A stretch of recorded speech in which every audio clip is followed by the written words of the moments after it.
السلام علیکم ورحمۃ اللہ وبرکاتہ۔ سب کو میری طرف سے 14 اگست پاکستان کی آزادی مبارک ہو۔ تو آئیے مولانا طارق جمیل صاحب کو سنتے ہیں جنہوں نے اس موقع پر بیان کیے ہے۔ تو آئیے سنیں اور اللہ سے دعا بھی کرے کہ ہمارے بڑوں کی جو خواہش تھی کہ پاکستان کے اندر اسلامی نفاذ ہوگا، اسلامی قوانین نافذ ہوں گے، اور جو انہوں نے سوچا تھا، جو خواہش تھی ان کی، اللہ تعالیٰ وہ پوری کر دے کہ ہم اپنی آنکھوں سے دیکھیں اپنی زندگی میں، اور ہمیں خوشی ہو کہ واقعی یہ ملک اسلام کے نام پر بنا تھا، اور جو اس کے لیے کوشش کر رہے ہیں اللہ تعالیٰ ان کی مدد فرمائے۔ تو آئیے سنیں مولانا طارق جمیل صاحب۔ میں چاہتا ہوں تھوڑا سا آپ کو پس منظر بتاؤں۔ اسلام ہندوستان میں 10 ہجری میں آ چکا تھا، حضرت عمر کے زمانے میں۔ یمن کے تاجر، صحابہ، تابعین، یہ سمندری سفر کر کے کیرالہ کی ریاست کہلاتی ہے، جس میں مدراس آتا ہے، اب اس کا نام بدل دیا ہے۔ یہاں انہوں نے آ کے تجارت شروع کی اور لوگ مسلمان ہوئے۔ کیرالہ کا بادشاہ مسلمان ہوا، حج کا سفر تیاری کی، کشتیاں تیار کیں، اور اس سے پہلے ہی اس کی وفات ہو گئی۔ 10 ہجری میں یہاں اسلام نے قدم رکھے۔ پھر دوسرا دور آیا ہے محمد بن قاسم رحمۃ اللہ علیہ، جو یا للحجاج یا للحجاج یا للحجاج، راجہ داہر کے ڈاکوؤں نے حج قافلہ لوٹ لیا، تو ایک لڑکی نے یہ پکارا یا للحجاج۔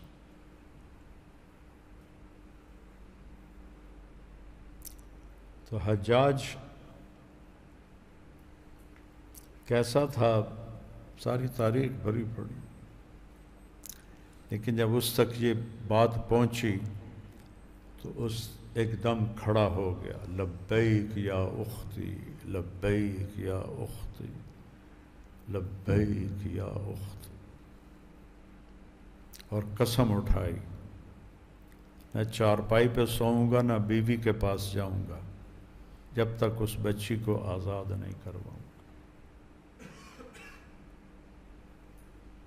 مبیر، میرے نبی نے کہا، ثقیف میں ایک ظالم ہوگا، ایک کذاب ہوگا۔ پہلا لشکر بھیجا، مکران میں ہی شکست ہو گئی، خوفناک پہاڑی علاقے۔ دوسرا لشکر بھیجا، اس کو بھی شکست ہو گئی۔ تو ولید بن عبد الملک نے منع کر دیا کہ اب کوئی مہم نہیں بھیجنی۔ تو یہ ولید کے پاس گیا، دمشق، یہ بصرے میں تھا، کہ آپ میری مدد کر دیں، جتنا خزانے سے پیسے لوں گا اس سے دگنے میں واپس جمع کراؤں گا، آپ میری یہ آخری بات، آخری دفعہ مان لیں۔ ولید نے ہاں کر دی۔ پھر اپنے بھتیجے محمد بن قاسم کو،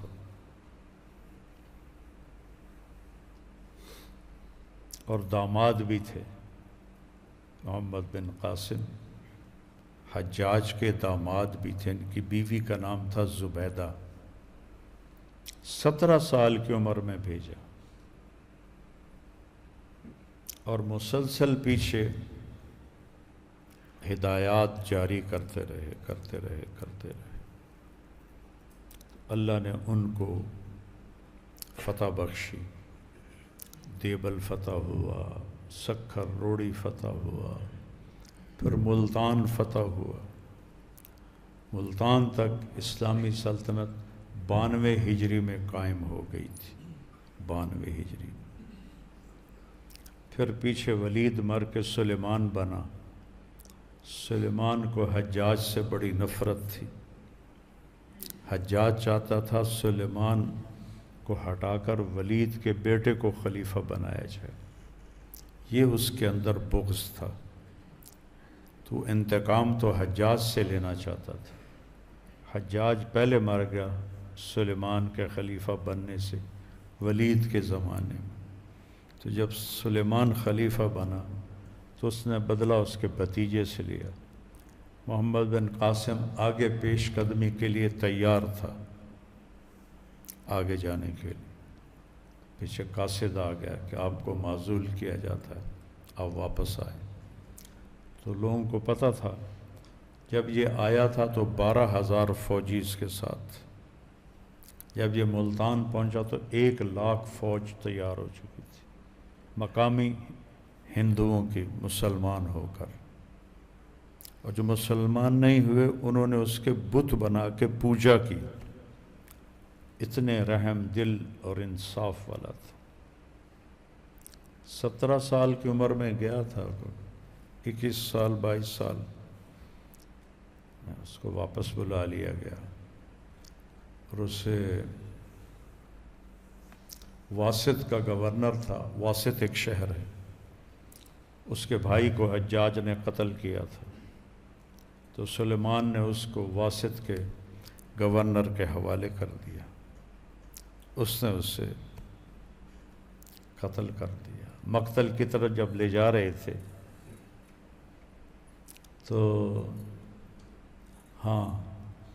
تو وہ اس کی فوج نے کہا واپس نہ جاؤ، ہم لڑیں گے تیرے لیے، یہ تمہیں قتل کریں گے۔ اس نے کہا محمد بن قاسم کی جان اتنی قیمتی نہیں ہے کہ جس پر امت میں توڑ پیدا ہو۔ اللہ۔ تو جب وہ مقتل کی طرف لے جا رہے تھے تو اس نے ایک شعر پڑھا، اضاعونی و ای فتن اضاعوا لیوم کریہۃ و صداد صغر۔ کیسے جوان کو ضائع کیا جو مشکل دنوں میں کام آتا تھا اور سرحدوں کی حفاظت کرتا تھا۔ تو سلیمان نے اسے قتل کروا دیا۔ جب سلیمان مرا اور اس کی لاش کو چارپائی سے اٹھا کے قبر میں اتارنے لگے تو اس کی لاش ہلنے لگی، تو اس کے بچوں نے کہا ہمارے ابا زندہ ہیں۔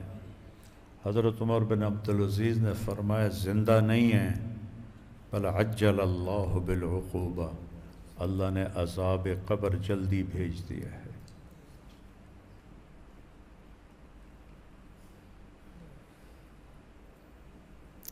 پھر ہندوستان میں محمود غزنوی 1001 میں پشاور کے قریب جنگ ہوئی، راجہ جے پال اور محمود کی۔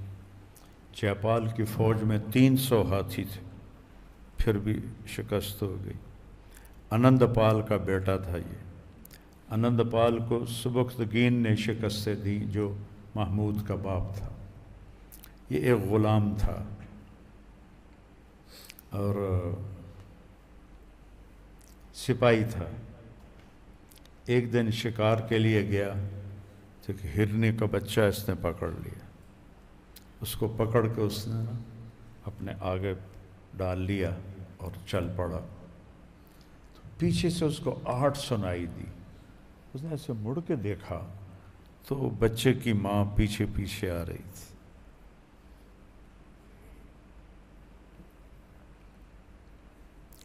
تو سبکتگین کو رحم آیا، اس نے بچے کو چھوڑ دیا۔ رات کو اللہ کے نبی کی زیارت ہوئی، تم نے ایک بے جان پہ رحم کیا، اللہ تجھے تیری اولاد کو بڑی حکومت دے گا۔ تو سبکتگین فوج میں بڑے عہدے سے چلتا چلتا سالار بن گیا۔ بادشاہ مرا تو یہ قابض ہو گیا۔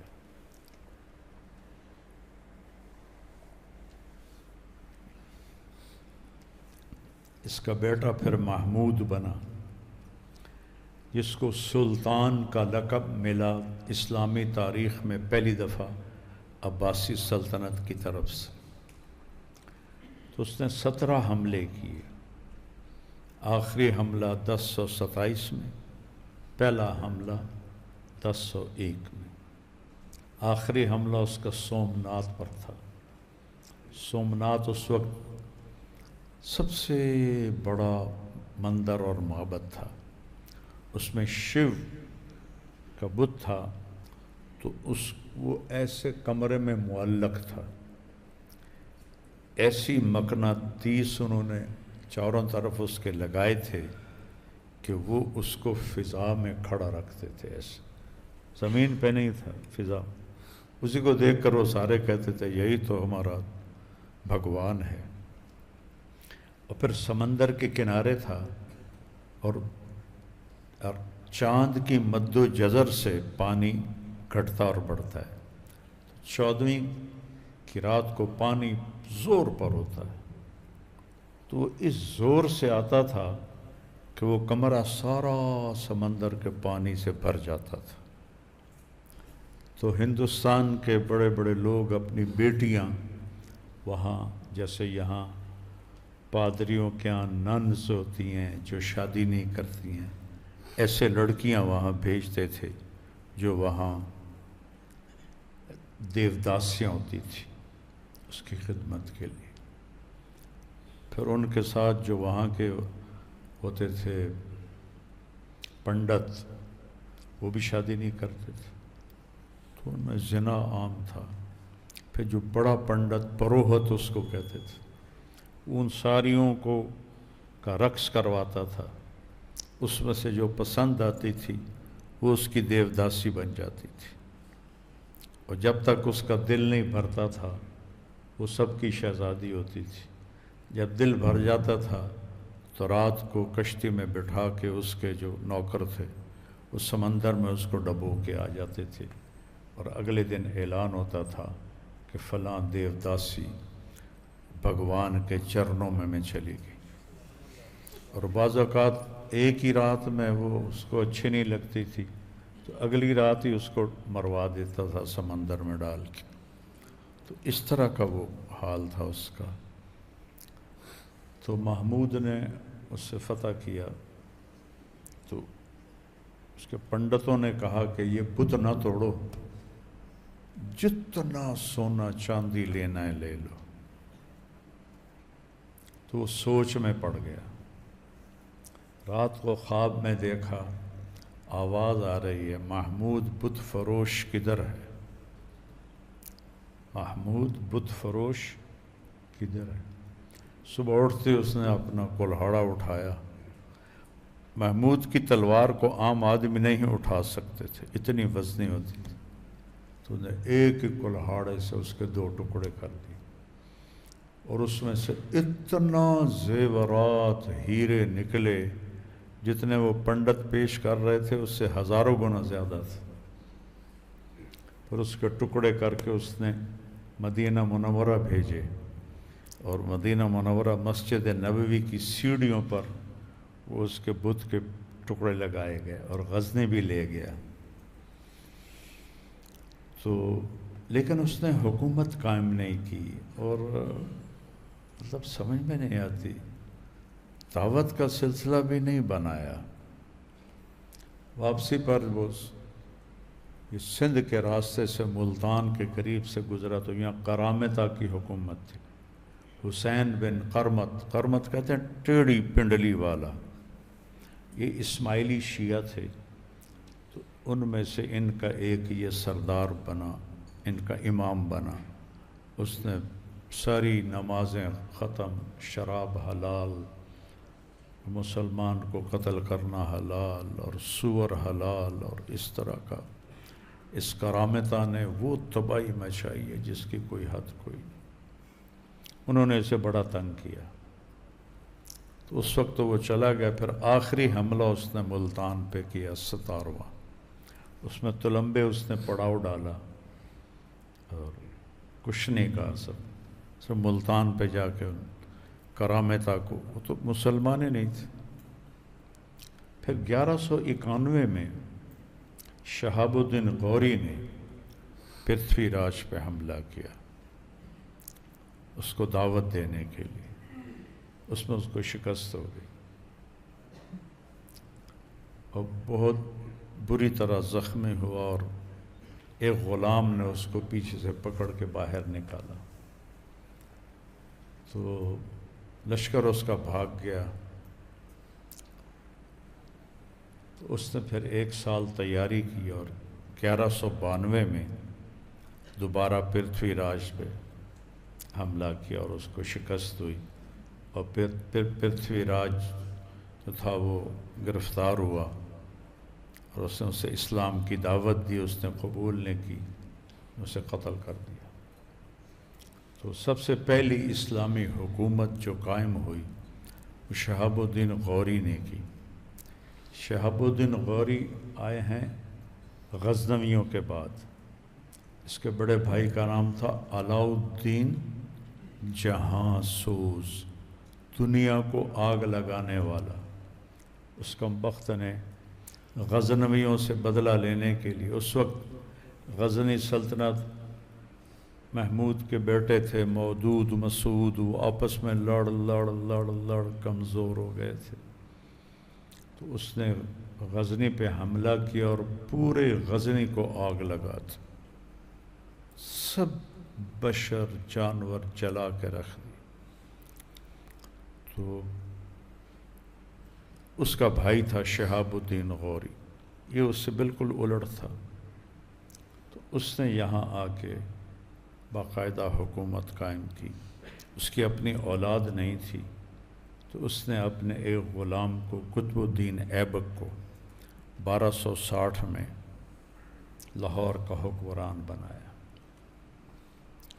تو اس نے ایک گورنر التمش دلی میں بنایا اور ایک گورنر ناصر الدین قباچہ اس کو ملتان میں بنایا، اور قطب الدین نے ایک بیٹی شمس الدین کو دے دی اور دوسری بیٹی ناصر الدین قباچہ کو دے دی۔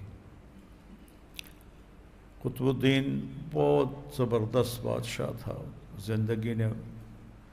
زندگی اتنی تھی، 4 سال حکومت کی، تو یہ گھوڑوں پہ کھیل ہوتا نا، جو بھی ادھر پولو، وہاں یہ ہنزا، یہ کیا اس کو کہتے ہیں، چترال کی طرف کھیلا جاتا ہے، تو وہ پولو کھیلتے ہوئے گھوڑے سے گرا اور مر گیا۔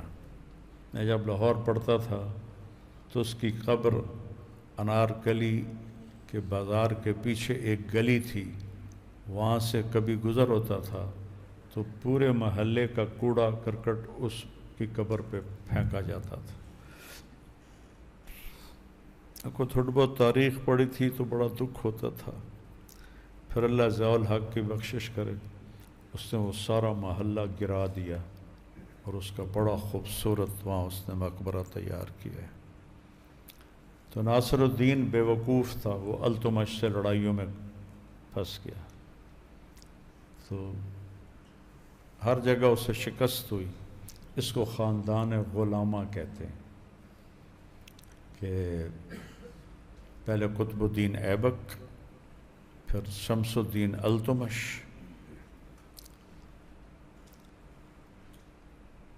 التمش کے سامنے 20 غلاموں کی ٹکڑی آئی فروختوں نے، تو اس نے 19 خرید لیے، 20واں چھوڑ دیا۔ وہ ذرا شکل کا اچھا نہیں تھا، قد بھی چھوٹا تھا، تو اس نے پوچھا ان کو کیوں خریدا ہے؟ کہنے لگا اپنے لیے۔ کہا مجھے اللہ کے لیے لے لو، خرید لو۔ تو یہ جواب اس کو پسند آیا، اس نے اس کو خرید لیا۔ تو التمش کے بعد حکومت اس کے بیٹے ناصر الدین، وہ بھی التمش کے تقوی کا حال سنو۔ جب قطب الدین بختیار کاکی رحمۃ اللہ تعالیٰ کا انتقال ہوا تو ان کے جنازے پر ان کے خادم نے وصیت سنائی کہ حضرت کا فرمان تھا میرا جنازہ وہ پڑھائے جس کی تہجد کبھی قضا نہ ہوئی ہو، جس کی عصر کی 4 رکعات کبھی قضا نہ ہوئی ہو، سنت غیر مقطع، اور جس کی تکبیر اولیٰ کبھی قضا نہ ہوئی ہو، وہ میرا جنازہ پڑھائے۔ سورا دلی شہر کھڑا ہوا، کوئی بھی اس شرط پہ پورا نہیں۔ کافی دیر کے بعد ایک شخص منہ لپیٹے ہوئے روتا ہوا باہر نکلا، کہ واہ میرے شیخ، جاتے جاتے میرا راز بھی فاش کر دیا۔ تو وہ کون تھا؟ شمس الدین التمش بادشاہ، جو ان شرطوں پہ پورا اترا کہ نہ تکبیر اولا فوت، نہ عصر کی رکعتیں 4 فوت، نہ تہجد فوت، اس نے جنازہ پڑھا ہے۔ اتنا وہ نیک بادشاہ تھا۔ اس کی اولاد اتنی سمجھدار نہ نکلی۔ رضیہ سلطانہ ایک بہت مدبر اس کی بیٹی تھی۔ اس نے بٹھنڈا کے حاکم التونیہ سے شادی کی، جس سے ترک سرداروں میں بغاوت ہو گئی اور انہوں نے جنگ کی، اس میں التونیہ قتل ہو گیا، رضیہ بھاگ گئی۔ ایک گاؤں میں ایک درخت کے نیچے لیٹی ہوئی تھی، وہ دیہاتی آیا، اس کے زیور دیکھے، اس کو پتہ نہیں یہ کون ہے، اس نے اسے قتل کر کے اس کے زیور چھین کے ڈال لیے۔ پھر بہت بعد اس کا بھائی دوبارہ حکمران بنا، تو اس نے پھر اس کی لاش کو نکال کے دلی میں آ کے دفن کیا۔ تو یہ خاندان غلامہ نے 84 سال حکومت کی۔ اس کے بعد خلجی، یہ ترک تھے لیکن نسلی ترک نہیں تھے، تو ان سے باقی ترک نفرت کرتے تھے، لیکن جلال الدین بڑا زوردار سردار تھا، اس نے پھر اس کی اولاد سے، التمش کی اولاد سے حکومت چھینی اور 7 سال حکومت کی، تو اس کے بھتیجے علاء الدین نے اسے قتل کر دیا۔ پھر علاء الدین نے 35 برس حکومت کی اور کمال کر دیا۔ یہ جو کوہ نور ہیرا آپ سنتے ہیں نا، یہ علاء الدین کو مال غنیمت میں ملا جب اس نے حیدرآباد کی ریاستی دیوگری اسے فتح کیا اور اس کے خزانے کا دروازہ کھولا، تو سامنے ہیرے جواہرات تھے، اس میں ایک ہیرا پڑا تھا، وہ اتنا بڑا تھا کہ اس کے منہ سے نکلا کوہ نور، یہ تو نور کا پہاڑ ہے۔ وہاں سے اس کا نام کوہ نور بنا، اور وہ ملکہ وکٹوریہ کے تاج میں لگا ہوا ہے، اور جب بھی کسی کی تاج پوشی ہوتی ہے تو وہ تاج نکال کے اس کو پہناتے ہیں۔ 3 ٹکڑے کر دیے، ایک ٹکڑا صلیب میں لگایا، باقی 3 ایسے نیچے پڑے ہوئے تھے، تو اس کی وہ جو عظمت تھی وہ ساری ختم ہو گئی۔ پھر خلجیوں میں خسرو ایک غلام تھا ہندو، لیکن مسلمان بن کے اس نے حکومت پہ قبضہ کر لیا۔ تو پھر اللہ نے تغلق، یہ بھی ترک تھے، تو علاء الدین تغلق نے حکومت خلجیوں سے چھینی۔ تغلق کے دور میں 1399 میں وہ خبیث، مجھے ایک ہی آدمی سے بغض ہے، وہ ہے امیر تیمور۔ 5 فٹ 4 انچ اس کا قد تھا اور دونوں ہاتھوں سے لڑتا تھا، ایک ہاتھ میں کلہاڑا ہوتا تھا، ایک ہاتھ میں تلوار ہوتی تھی، اور 33 سال میں کبھی شکست نہیں کھائی، اور اس طرح قتل عام کرتا تھا جیسے کہ کتے مارے جائیں، اور سارا مسلمانوں پر اس نے ظلم کیا۔ تو خبیث آدمی تو کسی کافروں سے جہاد کر۔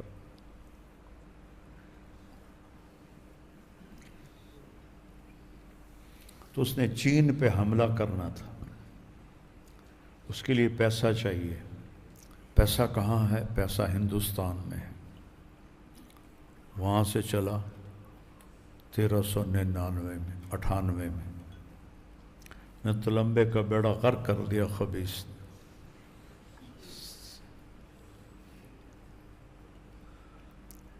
بہت یہاں قتل عام کیا۔ پھر بٹھنڈا سے ہوتا ہوا دہلی پہنچا اور لاکھوں انسان ذبح کر دی اور خزانہ لوٹا، اور اس کا ایک سردار تھا خضر خان سید، اس کو حکومت دے دی۔ تو خاندان غلامہ کے بعد خلجی، پھر تغلق، پھر سید۔ تو وہ خزانہ لے کے واپس چلا، 1 لاکھ قیدی اس کے ساتھ جا رہے تھے۔ تو سفر میں مشکل پیش آئی، تو اس نے مسلمان الگ کر کے باقی سب کو وہیں قتل کروا دیا. خبیث ان کو چھوڑ دے، گھروں کو چلے جائیں، سارے قتل کروا دے. تو پھر اس کے بعد اس نے 1402 میں با یزید یلدرم سے جنگ کی، جو اس وقت یورپ کو فتح کرتا جا رہا تھا، اور اس کو بہت بری طرح رکھا اپنے ساتھ. پھر 1405 میں وہ نکلا چین فتح کرنے، ہندوستانی خزانہ لے کر. وہ نکلا سردیوں میں.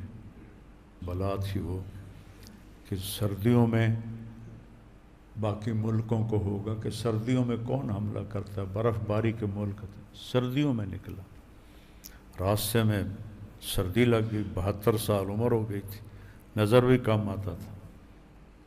تو انہوں نے اس کو پالکی بنائی، پالکی میں اوپر رضائیاں، اس میں اس کو ڈال کے چلتے رہے یہاں تک کہ قازقستان پہنچا. ازبکستان سے قازقستان اور چائنا کا بارڈر ملا ہوا ہے. تو اس بارڈر پر ایک شہر ہے اترار، جس پر سب سے پہلے چنگیز خان نے حملہ کیا تھا. اس کے خارزمی بادشاہ کے گورنر کی حماقت نے 2 کروڑ مسلمان قتل کروا دی. انیل جک اس کا نام تھا. چنگیز خان نے بھیجا ایک جماعت خیر سگالی کے لیے کہ ہم دونوں آپس میں دوستی کریں. اس کم بخت نے ان کو گرفتار کر لیا کہ یہ جاسوس ہیں. تو اس پر چنگیز خان نے 3 آدمی بھیجے علاؤالدین خارزم کے پاس کے میرے آدمی چھوڑ دو، اپنے گورنر کو سزا دو. 2 قتل کروا دیے اور ایک کا آدھا سر، آدھی داڑھی، آدھی مونچھ مونڈ دی. کہ یہ میرا جواب ہے. اس وقت چنگیز خان جھیل بیکال روس میں ہے، وہاں شکار کھیل رہا تھا. وہاں اس نے جب یہ خبر سنی تو پھر وہ آندھی اور طوفان بن کے نکلا، اس نے صفحہ ہستی سے مٹا دیا. اس طرح قتل عام کیا. تو بامیان کی فتح میں چنگیز خان کا بیٹا تھا چغتائی، اس کا بیٹا قتل ہو گیا، پوتا اس کا. تو چنگیز خان پہلے تو خیمے میں تھا، پھر خود نکلا اور فصیل پہ چڑھا اور حکم دیا کوئی زندہ نہ چھوڑو، نہ بلی، نہ چوہا، نہ کتا، نہ مرغا. انسان تو بعد ہے، سب صاف کر دی. تو جب وہ اترار پہنچا تیمور، تو وہاں سردی کی شدت سے نمونیا ہو گیا، اس میں وہ مر گیا. پھر وہاں سے لشکر واپس آیا اس کی لاش کو سمرقند، جو اس نے دنیا کی جنت بنا دیا تھا. اس کی کئی بیویاں تھیں، کئی بیٹے تھے.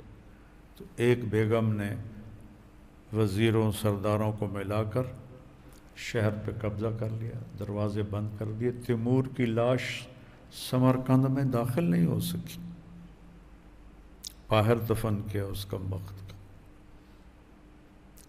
یہ روسیوں نے اس کا ڈھانچہ نکالا تھا ایک دفعہ، وہ میں نے فوٹو دیکھی، ایڈا سارا دا قد ہے، کوئی نامراد کمینے دا. ایک ٹانگ چھوٹی آئی، ایک لمبی آئی. تاشقند کی فتح میں اس کو تیر لگا جس سے وہ لنگڑا ہو گیا، اور پھر جنگوں میں ہاتھ بھی ضائع ہو گئے.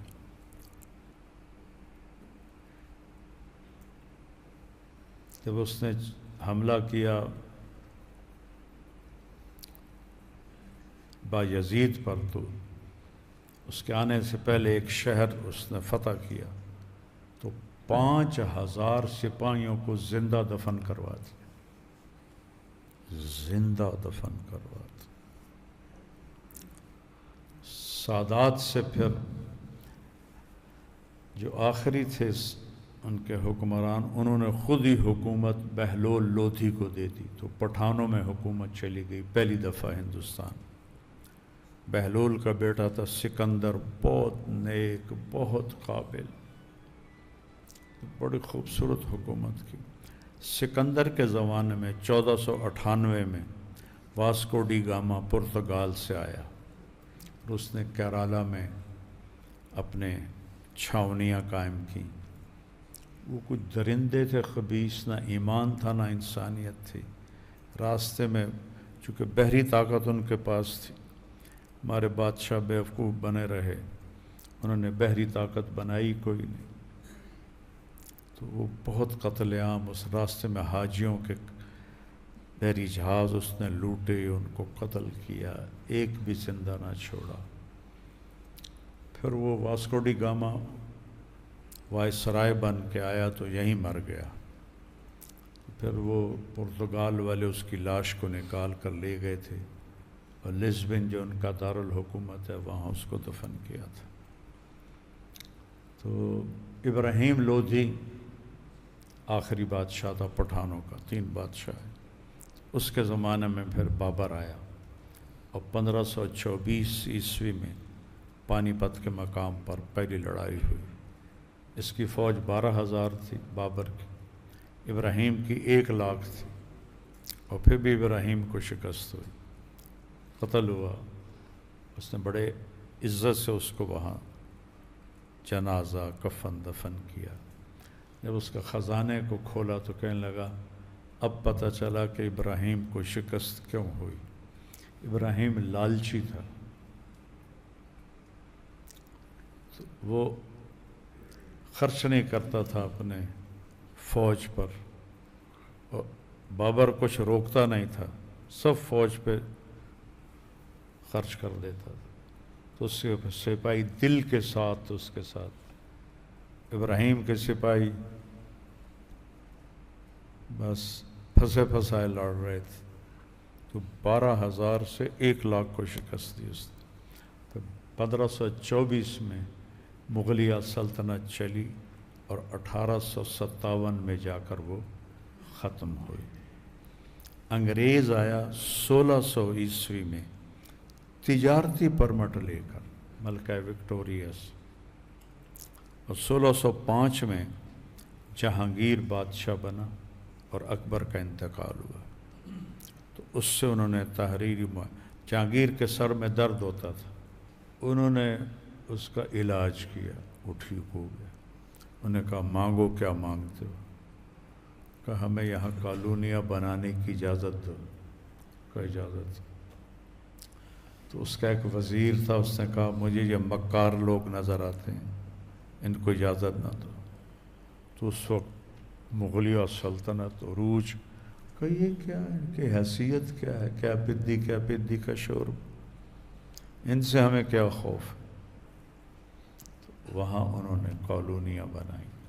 1608 کے بعد تجارتی معاہدے ہوئے، تو پھر انہوں نے مغلیہ سلطنت 1706 میں اورنگزیب عالمگیر کا انتقال ہو گیا، ایک دم مغلیہ سلطنت تباہ ہو گئی۔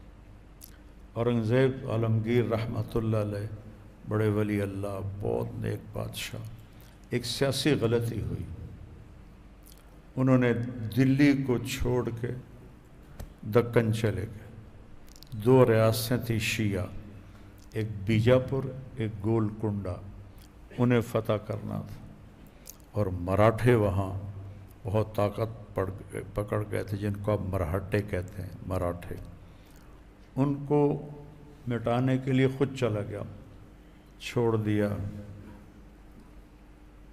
پایا تخت چھوڑ دیا، 20 سال غیر حاضر رہا، وہیں موت آئی، وہیں اس کی قبر بنی، ٹوپیاں سی کے گزارا کرتا تھا، قرآن لکھ کے بیچ کے اس کا گزارا کرتا تھا۔ جب موت آئی تو اس کے پاس ٹوٹل 11 روپے تھے، کہ یہ میری ذاتی دولت ہے، اسی میں میرا کفن، قبر، دفن اسی میں کیا جائے۔ تو تو 11 روپے میں شہنشاہ ہند کی تجہیز و تکفین کا سامان ہوا۔ اس سے بڑی سلطنت کوئی نہیں بنا سکا، یا پھر انگریزوں نے بنائی۔ تو اس کے بننے کے بعد جب ایک دم زوال آیا تو چھوٹی چھوٹی ریاستیں بن گئیں، اور ان کے نوابان اکثر عیاش، مسلم ہندو سب برابر تھے۔ تو انہیں پھر بنگال پہ قبضہ کرنے کا موقع ملا۔ سراج الدولہ کو شکست ہوئی میر جعفر کی غداری سے، ٹیپو کو شکست ہوئی میر صادق کی غداری سے۔ جب ٹیپو شہید ہوئے تو انگریز جرنیل نے کہا آج ہندوستان ہمارا ہے، آج ہندوستان ہمارا ہے۔ تو اس وقت یہ صورتحال تھی کہ نوابان اودھ شیعہ سلطنت تھی، آصف الدولہ کے 2 حرم تھے۔ انگریز اسی سزا کی وجہ سے اللہ نے مسلط کی۔ تو اس عیاشی میں پھر انگریزوں نے آہستہ آہستہ سارا کچھ ہڑپ کر لیا۔ انگریزوں سے پہلے ہندو مسلم کوئی فساد نہیں تھا، نفرت نہیں تھی، یکجان تھے۔ جب انگریز آئے تو انہوں نے حکومت کے لیے ہندو مسلم نفرت پیدا کی اور اس کو ہوا دی پوری سازش کے ساتھ۔ لیکن انہوں نے یہ جو تھے سارے نوابان، ان سب کا بیڑا پار کر دیا۔ یہ تھے ہی اس قابل کہ انہیں قتل کیا جاتا، انہیں قید کیا جاتا۔ اللہ نے سزا کے طور پر انگریزوں کو ہم پہ مسلط کیا، لیکن وہ ایک نظام بنا کے گئے، ایک سسٹم بنا کے گئے۔ پھر اللہ تعالیٰ نے علامہ اقبال رحمہ اللہ کے دل میں ڈالا الگ ایک ریاست ہو۔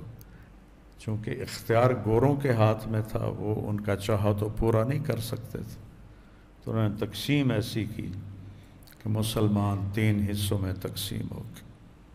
مولانا ابوالکلام آزاد رحمہ اللہ نے فرمایا تھا، ان کا وصیت نامہ پچھلے سالوں میں کھولا گیا، اس میں لکھا تھا کہ بنگال کبھی تمہارے ساتھ نہیں چلے گا، 25 سال کے بعد یہ جدا ہو جائے گا۔ اور ٹھیک 25 سال کے بعد انہوں نے بنگلہ دیش بنا دیا۔ ہندوستان کے مسلمان الگ کٹ گئے، یہ مسلمان الگ کٹ گئے۔ تو بنانے والوں کی نیت بہت اچھی تھی، پاکستان کا مطلب کیا، لا الہ الا اللہ۔ لیکن کوئی تقدیر کے فیصلے ہیں کہ نہرو بنا وزیر اعظم، 19 سال حکومت کی، 19 سال، اور قائد اعظم بنے گورنر جنرل 14 اگست 1947 اور 11 ستمبر 1948 کو فوت ہو گئے۔ مشکل سے 1 سال پورا نہیں ہو، ٹی بی ان کو کھا گئی تھی، اور کام بہت کرتے تھے۔ ایک دن ایک نے کہا سر آپ رحم کریں، آپ بہت بیمار ہیں۔ کہنے لگے میں چاہتا ہوں جب اللہ کے پاس جاؤں تو اللہ مجھے کہے ویل ڈن مسٹر جناح۔ یہ جملہ مجھے بڑا رلاتا ہے ان کا، ویل ڈن مسٹر جناح۔ وہ ویل ڈن ہی کر گئے، لیکن نصیب کھوٹا تھا۔ تو پھر ان کی جگہ گورنر جنرل بنے خواجہ ناظم الدین 3 سال تک، اور وزیر اعظم بنے لیاقت علی خان 1948 میں بنے، اور 1951 میں ان کو قتل کر دیا گیا۔ نواب تھے نواب، اور ان کی سفید شیروانی ہوتی تھی اور نیچے پاجامہ ہوتا تھا، پر ٹوپی ہوتی تھی۔ جب ان کو گولی لگی اور ان کی شیروانی کو اتارا گیا تو نیچے کرتا نہیں تھا، پھٹی ہوئی بنیان تھی، پھٹی ہوئی بنیان تھی۔ ایسے قائد کو مارنے کے بعد کہاں سے قوم کو راحت ملی؟ تو پھر آگے اسلام کے نام پر 2 ریاستیں بنی ہیں، ایک مدینہ کی ریاست، ایک پاکستان کی ریاست۔ مدینہ کے بنانے والے میرے نبی تھے، پاکستان کے بنانے والے آج کے لوگ تھے، لیکن بہت بڑی قربانی کے ساتھ بنا ہے۔ میرے والد صاحب کے دوست تھے سائیوال، جو سرگودا کے پاس ہے، وہاں سے آتے تھے، بتا رہے تھے کہ میں جلندھر سے نکلا، خاندان سارا کٹ گیا، میں رات کو سفر کرتا تھا، دن میں چھپ جاتا تھا کمواد میں، چلتے چلتے چلتے میں لاہور کی طرف پہنچنے کی بجائے دریائے ستلج پہنچ گیا۔ دریائے ستلج بھرپور تھا، میں نے کہا پیچھے سکھ ہیں، آگے پانی ہے، تو پانی کی موت آسان ہے سکھوں کی نسبت، تو ایک لکڑی ڈھونڈی اور اس کو جپھا مار کے دریا میں چھلانگ لگا دی۔ تھوڑا سا اندر گیا تو پورا دریا لاشوں سے بھر کے گزر رہا تھا، پانی نیچے تھا، لاشیں اوپر تھی، پتہ نہیں کتنے لاکھوں مسلمان ذبح ہوئے۔ قیامت کے دن ان کو ہی حساب دینا مشکل ہو جائے گا پاکستانیوں کو کہ ہم نے اس لیے جانیں دی تھی کہ یہاں زنا کے اڈے، شراب کے اڈے، جوئے کے اڈے، قتل و غارت، دشمنیاں، تو وہاں خیر کہاں سے آئے گی؟ کسی بھی قوم کو اللہ نے اس لیے تباہ نہیں کیا کہ بھوکے تھے، اس لیے تباہ کیا کہ ظالم تھے۔ پاکستان کو انشاءاللہ اللہ تباہ نہیں ہونے دے گا، لیکن آج جو اس پر یہ زوال ہے، یہ معیشت کی کمی کی وجہ سے نہیں ہے، یہ زوال ہے ظلم کی وجہ سے، کہ نیچے سے لے کر اوپر تک ظلم ہی ظلم ہے۔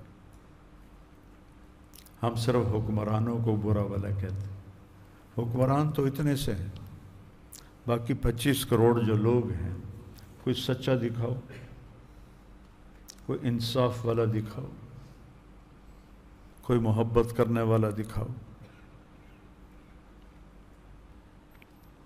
یہ ایک نعمت ہے ملک پاکستان، نعمت جغرافیائی لحاظ سے اور بے شمار معدنی دولت کے لحاظ، وسائل کے لحاظ، محل وقوع کے لحاظ، پھر واحد اسلامی ملک ہے جو ایٹمی طاقت بنا۔ اتنے غربت میں اللہ ذوالفقار علی بھٹو کی قبر ٹھنڈی کرے تو ہینری کیسنجر، یہ نکسن کے زمانے میں وزیر خارجہ تھا، وہ آیا، بھٹو سے کہا کہ یہ یہیں رول بیک کر دو۔ انہوں نے کہا میں کوئی تمہاری ڈکٹیشن لینے والا ہوں، میں نہیں کرتا۔ انہوں نے کہا ہم تمہیں عبرت کا نشان بنا دیں گے، اس کو دھمکی دے کر گیا، ہم تمہیں عبرت کا نشان بنا دیں۔ وہ تو باقی اس کی تقدیر تھی، وہ پھانسی چڑھ گیا، چلو اپنے سارے گناہ معاف کروا گیا۔ بہت زبردست لیڈر تھا۔ تو میں تو اسکول پڑھتا تھا جب وہ ہمارا وزیر اعظم تھا، اور ایک پیسے کی خیانت نہیں کی کبھی، اور اس نے ایٹمی پلانٹ کی بنیاد رکھی اور ضیاء الحق رحمۃ اللہ علیہ نے اس کو مکمل کیا۔ تو اتنے غربت کے وسائل میں پاکستان ایٹمی طاقت، ساری دنیا کے کافر اس پر ٹوٹے ہوئے ہیں کہ ان کو مضبوط نہیں ہونے دینا، ہماری حکومتیں توڑی جاتی ہیں۔ تو اتنی بڑی خیانت اور ظلم، ہم زندہ ہیں، یہی بہت بڑی اللہ کی نعمت ہے۔ اور پھر گھروں میں جو ماں باپ کی نافرمانی ہو رہی ہے، ماں باپ کو ذلیل کیا جا رہا ہے، یہ تھوڑا جرم ہے؟ کب قیامت آئے گی یا رسول اللہ؟ کہ جب ماؤں کو بیٹیاں ذلیل کریں گی تو قیامت آ جائے گی۔ آج کل کی پڑھی لکھی بچیاں جن کو پڑھا لکھا کہتے ہیں، ماؤں کے ساتھ کیا سلوک ہے ان کا، پھر گھر میں خاوند بیوی کے ساتھ کیا کر رہا ہے، بیوی خاوند کے ساتھ کیا کر رہی ہے، بھائی بھائی کے ساتھ کیا کر رہا ہے. تو 25 کروڑ مل کر ایک ایسی فضا قائم کی ہے کہ اوپر والا حالات بننے کا فیصلہ نہیں کر رہا. اس لیے آج دعوت کے میدان میں پھرنا فرض ہے. یہ مدرسہ تم چند لڑکے بیٹھے ہو، بس تصوف میں چند مرید بیٹھے ہیں، بس تبلیغ ایک ایسا کام ہے کہ لوگوں کو پیچھے پھر کے انہیں اسلام پہ لاؤ. تو اللہ نے بہت خوبصورت خطہ دیا ہے. چاروں موسم ایک ہی وقت میں ہوتے ہیں. یورپ میں چلے جاؤ، یا سردی ہے یا بہار، لیکن یہاں ایک ہی وقت میں ابھی چلے جاؤ ناران، رضائی لینی پڑے گی.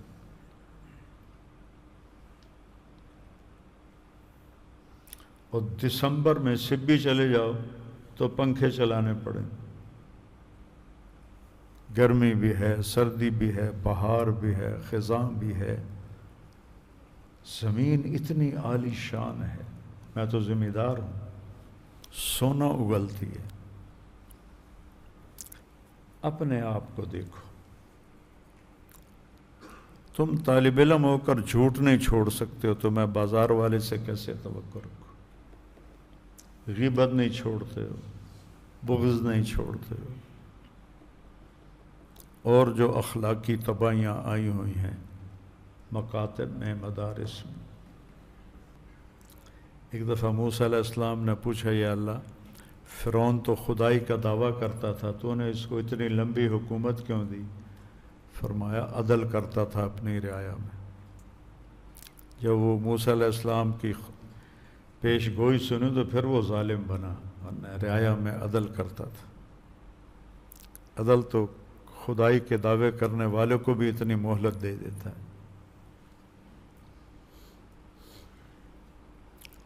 تو بیٹا شکر بھی کرو کہ اللہ نے ہمیں ایک بہت قیمتی خطہ عطا فرمایا، اور آنسو بھی بہاؤ کہ ہمارے ہی ہاتھوں سے یہ تباہ ہو رہا ہے. ہمارے تلمبے میں ایک حادثہ ہوا ہے. ایک ساتھی کے 2 بچے، ایک ڈاکٹر بن گیا تھا، ایک انجینئر، ملتان جا رہے تھے، گاڑی خود ڈرائیو کر رہے تھے، ان کی بہن بھی ساتھ تھی. تو ایک موڑ پر گاڑی بے قابو ہوئی، درخت سے ٹکر ہوئی، دونوں موقع پہ مر گئے. بچی بچ گئی. موٹر سائیکل آ رہا تھا، انہوں نے موٹر سائیکل روکا، اندر دیکھا تو جلدی سے ان کی گھڑیاں اتاری، ان کے موبائل نکالے، ان کے بٹوے نکالے، اور وہ بہن دیکھ رہی ہے چھپ کر کہیں مجھے بھی نہ مار دیں، اور وہ سب کچھ جمع کر کے اور بھاگ گئے. یہ تو اخلاقی پستی کا حال ہے. 2005 میں جو زلزلہ آیا تھا یہ حال ہوا تھا. ایک اسکوٹر والا آ رہا تھا، اس کی بس سے ٹکر ہو گئی، وہ مر گیا. جب انہوں نے وہ اسکوٹر میں ڈگی سی ہوتی، ڈگی کھولی تو ایک انسانی عورت کا ہاتھ اتنا، اس میں چوڑیاں زیور تھے، وہ کاٹ کے اس میں اسکوٹر میں ڈال کے لے جا رہا تھا. یہ شیطان نے کہا تھا نا، کہے گا فلا تلومونی ولوموا انفسکم. تو حکمرانوں کو گالیاں نہ دو، اپنے آپ کو برا بھلا کہو. غم آرزو کا حسرت، غم آرزو کا حسرت، حسرت موہانی شاعر ہے. سبب اور کیا بتاؤں جو مجھے دکھ لگا ہوا ہے، اس کا سبب کیا بتاؤں؟ سبب یہ ہے میرے شوق کی بلندی، میری ہمتوں کی پستی. شوق میرے بلند ہیں، ہمت میری پست ہے. تو بیٹو شکر کرو، باقی خوشی منانے کا کوئی دن نہیں ہے. رونے کا دن ہے۔ 27 رمضان پاکستان کا وجود آیا، 27 رمضان، کیا مبارک دن ہے۔